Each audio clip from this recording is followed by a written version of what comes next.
కాకినాడలో చాగంటి కోటేశ్వరరావు గారు ఉందండి.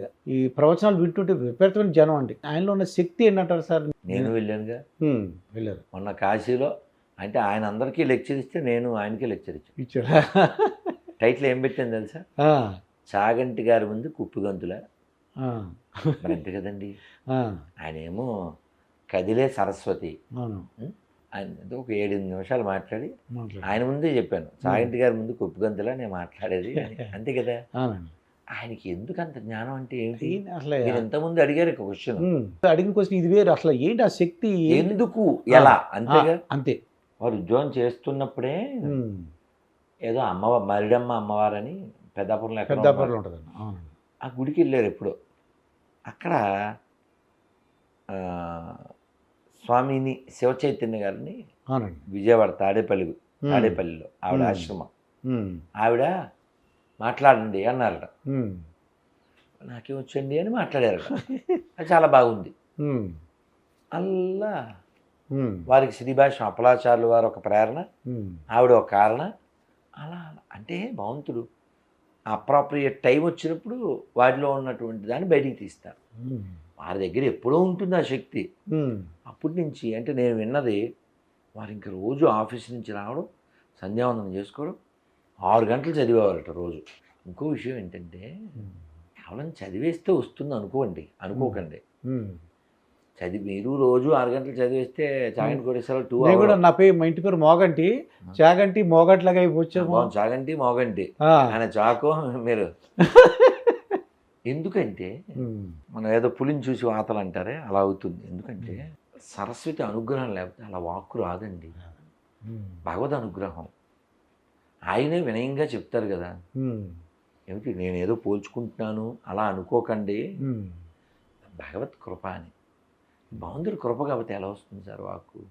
అలా వెనక్కి లాగేసుకుంటే నువ్వేం మాట్లాడు కాబట్టి ఆయనకి తెలుసు అది. అందుకే ఆ వాక్కు అమ్మవారు అలా పలికిస్తారు. వారి కృషి, వారి తపస్సు, వారి సంధ్యావందనం, వారి అనుష్ఠానం, ఇలా ఎన్నో ఉంటాయండి. లేకపోతే అందరికీ ఎందుకు రాదు? ఆ చాగంటి పేరుతో బోల్డ్ మంది ఉంటే వాళ్ళందరికీ వచ్చినాయా? కోటేశ్వరరావులు బోల్డ్ మంది ఉన్నారు. వాళ్ళ అబ్బాయి కూడా ఉండొచ్చు. మరి ఆ అబ్బాయి కూడా ఉన్నారు కదా, వాళ్ళ అమ్మాయి ఉన్నారు. కాబట్టి ముఖే సరస్వతి కటాక్షం ఉందన్న. లేకపోతే ఎంతమంది ఉన్నారు భూమి మీద? వస్తే ఏంటి బలివారు. ఎందుకు ఒక మాట చెప్తే మీకు అర్థమవుతుంది. సంతానం 3 రకాలు. కారణ జన్మ సంతానం, కర్మ జన్మ సంతానం, కామ జన్మ సంతానం. 3 రకాలు. కారణ జన్మ సంతానం అంటే మహానుభావులు, ఒక రమణులు, ఒక శంకర్లు, ఒక రామకృష్ణ పరమహంస, ఓ ప్రభుపాదులు వారు, ఇలా ఎందరో మహానుభావులు, వాళ్ళు కారణజన్మ సంతానం. కర్మజన్మ సంతానం వాళ్ళు పుడతారు, ఏదో ఒక అవయవ లోపం ఉంటుంది, మంచం మీద ఉంటారు, తల్లిదండ్రులు వాళ్ళకి సేవ చేస్తూనే ఉన్నారు. అది కర్మజన్మ సంతానం. ఇంకా బ్యాలెన్సు కామజన్మ సంతానం. తల్లిదండ్రులు కోరిక వల్ల పుడతారు. ఇందులో టాప్ మోస్ట్ ఏది? కారణ జన్ములు. అందరం కూడా వాస్తవానికి అందరూ కారణ జన్ములే, కానీ నువ్వు కారణం తెలుసుకోకుండా జీవించేస్తావు కాబట్టి వేరే లిస్టులో పోతావు. అది. ఇక గరికపాటి నరసింహరావు గారు చూద్దామండి. ఆయన ఒక విద్వత్తు. మీరు ఏమన్నారంటే ఆయన గురించి ఒక విషయం కూడా చెప్పారు. అది ఆయన అన్న గొప్పతనం అంటే ఈయనలో ఉన్న గొప్పతనం ఏంటో తెలుసుకుందామండి.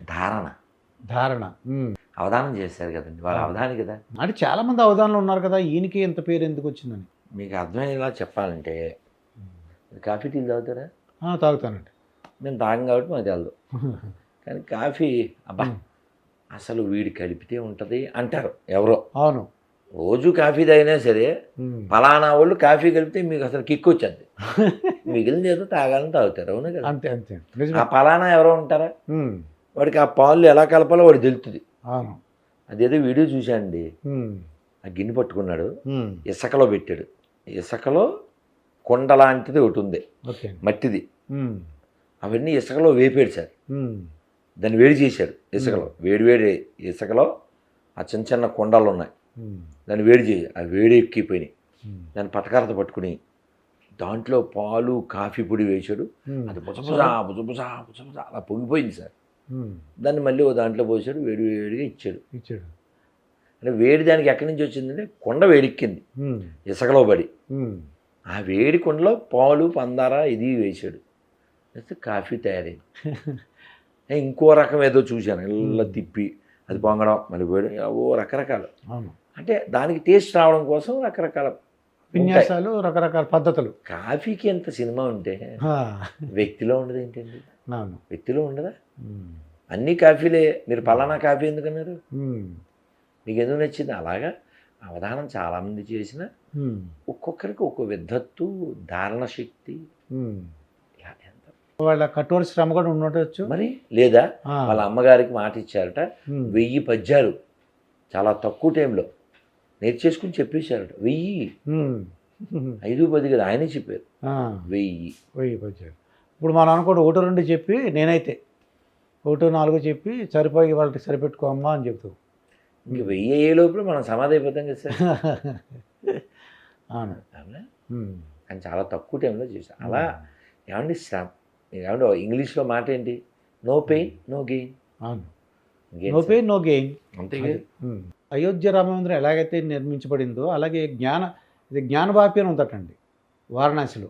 అక్కడ ఇప్పుడు మాస్క్ ఉంది, దాని కింద ఇది ఉంది, శివాలయం ఉంది. శివలింగం దొరికిందిగా, కన్ఫర్మ్ దొరికింది, కనబడింది, చెక్కుడు ఇంకేంటి అనండి. అంటే అలాగే కట్టాలంటారు, ఇది కూడా ఇప్పుడు కట్టాలంటారు. మళ్ళీ కోర్టుకి వెళ్ళటమో ఏదో చేయాలన్నమాట వీళ్ళు. కోర్టుకి వెళ్ళారు సార్. ఇప్పుడు కుర్చీ బాగుందిగా, కుర్చీ బాగుంది. మీరు దాదాపు 2 hours 3 hours కుర్చీలో కూర్చున్నారు అనుకోండి. ఇప్పుడు మీరు 3 వచ్చారు కాబట్టి నెమ్మదిగా కుర్చీ పట్టుకుపోయే ప్రయత్నం చేస్తారా ఏంటి?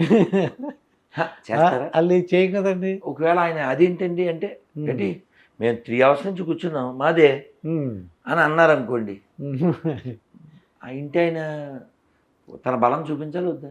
బలం చూపించాలండి. ఓకే, ఇప్పుడు అర్థమైంది నాకు. థ్యాంక్స్. వాడికి అర్థమైంది, మీకెందుకు అర్థం? ఇంకేంటి? నాకు ఒక ధర్మ సందేహం ఉందండి. దేవుడు ఉన్నారు అంటుంటారు కదా, ఉన్నారు, ఆయనకి చాలా మహిమలు ఉన్నాయి అంటే చాలామంది అనుకునే విషయాలు మాట్లాడండి. నేను మీ దృష్టి తెచ్చి మీరు ఏం చెప్తారని నేను చెప్తున్నాను.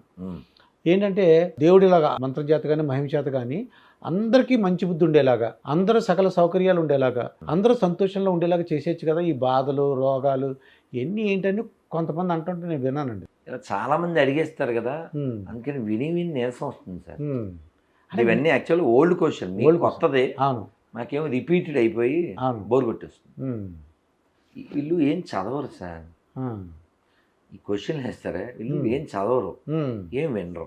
ఎవరైతే వేసారు ఇలాగా వాళ్ళ మైండ్లో ఏదో వస్తే ఆ ఊహంతా అల్లేస్తారు. వాస్తవం ఏంటంటే, కానీ నన్ను మాత్రం దాంట్లో కలుపుకోండి, వాళ్ళ తరపున నేను అడుగుతున్నాను. నేను మిమ్మల్ని అంటలేదు. ఈ లోకానికి ఒక పేరు పెట్టాడు కృష్ణుడు భగవద్గీతలో, ఇతి దుఃఖాలయం అశాశ్వతం. అంటే ఏంటి? అంటే బాధలో కానీ సంతోషం కానీ అది శాశ్వతం కాదన్నట్టుగా నాకు అర్థమైంది. ఇతి దిస్ ప్లేస్, దుఃఖం మిజరీ, ఆలయం this place is meant only for misery and అశాశ్వతం, నాట్ పర్మనెంట్. దేనికి పేరు పెట్టాడు? ఈ లోకానికి పేరు పెట్టాడు. You are 60+, maybe you are 20+. అందరూ మనుషులమే, కానీ ఏజ్ డిఫరెంట్ ఉందిగా. ఏజ్ డిఫరెంట్ ఉన్నప్పుడు గేజ్ కూడా డిఫరెంట్ ఉంటుందిగా, థింకింగ్ డిఫరెంట్ ఉంటుందిగా. నీవు పుట్టడం, నువ్వు పెరగడం, నీ బ్యాక్గ్రౌండ్ ఇవన్నీ ఉంటాయి కదండి. 5 వేలు సమానంగా ఉన్నాయా? లేవు కదా, మరి నీ వేలే సమానం లేవు. కాబట్టి ఈ దుఃఖమయ ప్రపంచంలో నీ కర్మ ప్రకారం నీకో బాడీ ఇవ్వబడుతుంది. ఒకే ఇంట్లో 4 పుడితే అందరి ఫేస్లు ఒకలా ఉండవు, అందరి ఆలోచనలు ఒకలా ఉండవు, అందరి రంగులు ఒకలా ఉండవు, అందరి టాలెంట్ ఒకలా ఉండదు. ఎలా? ఎందుకని? దేవుడు అందరికి ఈక్వల్గా పెట్టచ్చు కదా. అది ఎందుకు పెట్టాలి? సరే పోనీ మీకు అర్థమయ్యేలా చెప్తాను. బ్యాంకు ఏదో దాంట్లో అకౌంట్ ఉంటుంది మనకి. ఆ బ్యాంకులో బోల్డ్ డబ్బులు ఉంటాయి. మీ అకౌంట్లోనేమో 4 లక్షలు, ఆడి అకౌంట్లోనేమో 50,000, వీడి అకౌంట్లో 25,000, ఇంకోటి అకౌంట్లో 50 లక్షలు, 70 లక్షలు. ఆ బ్యాంకు వాళ్ళకి ఎంత పక్షపాతం, ఆ డబ్బులు అందరికీ సమానంగా పంచుతుంది.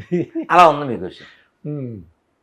అవునా కదా? అలా నీ కర్మ ప్రకారం నీ శరీరము, ఉమ్. నీ వాతావరణం, నీ తిండి తెప్పలు ఇవన్నీ ఉంటాయి. అవును. ఏ దేశంలో అయినా చూడండి పోనీ, ఎక్కడ అందరూ ఉమ్. ఒకలాగా ఉండడం కుదరదు కదా సార్. ఉమ్. చాలా రిచ్ కంట్రీ కూడా బెగ్గర్స్ ఉంటారు. అమెరికాలో బెగ్గర్స్ ఉంటారు అనుకుంటున్నారు ఏంటి? ఉంటారు తెలుసా మీకు? ఆ. రోడ్డు పక్కన పడుకుంటారు తెలుసా మీకు? అవునండి. Even big country have beggars. ఉమ్.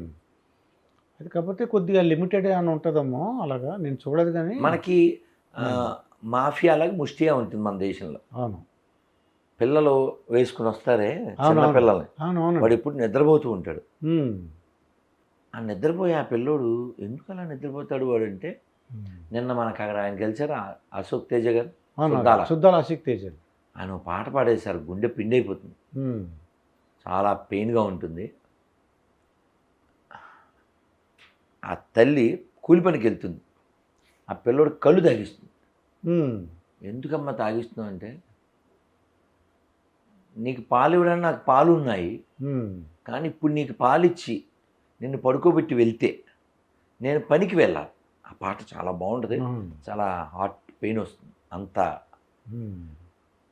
నీకు పాలిచ్చి నేను వెళ్తే నువ్వు మళ్ళీ నిద్రపోయి లేచి మళ్ళీ పాలకు ఏడుస్తావు, ఏడ్చి ఏడ్చి నువ్వు చచ్చిపోతావు. ఉమ్. అందుకని నా పాలు నేలపాలు చేసి నిన్ను కళ్ళు దాగిస్తున్నాను, నేను వచ్చే వరకు నిద్రపోరా ఒలా ఒలా అని ఆవిడ అది. చాలా బాగుంటుంది. ఆ ఆ పాట. లంబాడీ భాషలో చాలా పెయిన్ఫుల్గా ఆయన రాశారు, పాడారు. నిన్న కూడా నేను మనం. అప్రిషియేట్ చేశాను. ఉమ్. ఈ రోడ్డు మీద బెగ్గర్స్ పిల్లల్ని తీసుకొస్తారే, ఆ. వాళ్ళకు 2000 ఎంతో జీతం పర్ డే.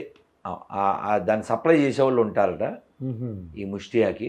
ఆ పిల్లవాడికి కళ్ళు ఏదో మందు తాగిచ్చేస్తారు, వాడిని అలా పడుకోబెట్టి అడిగితే మనం జాలితో ఇచ్చేస్తే అది. అలా అది ఒక ఉమ్. ప్రమాదకరమైన క్రీడ అయిపోయింది. అదొక మాఫియా. మనం ఎవరు కూడా జాలి పడకూడదు, ఇవ్వకూడదు డబ్బులు. చాలా దురదృష్టకరం సార్. పోలీసులు వాళ్ళు అరెస్ట్ చేయొచ్చు కదా సార్, పోలీసు పట్టుకోవడం అన్నీ. ఎవరిని పట్టుకోవాలి? వాళ్ళకి పని లేదా? ఎన్ని పనులు ఉన్నాయి సార్? సామాజిక స్పృహ పెరిగితే చాలా సమస్యలు తగ్గుతాయి. ప్రజల్లో చైతన్యం రావాలి. మాతృదేవోభవ అని ఏదో ఒక ఆశ్రమం ఉంది సార్ హైదరాబాద్లో, వెళ్ళండి సార్ ఒకసారి. నేను వెళ్ళాలి, కుదరడంలే. వాళ్ళు చాలా పని చేస్తున్నారు, 100 మందిని బాగు చేస్తున్నారు. చాలా చాలా చేస్తున్నారు సార్. ఓకే. అలాగే హెల్పింగ్ హ్యాండ్స్ అని వాళ్ళు చేస్తున్నారు. అబ్బాయి కిషోర్ ఎవరు దండం పెట్టాలి సార్, చిన్నోడైతే ఏంటి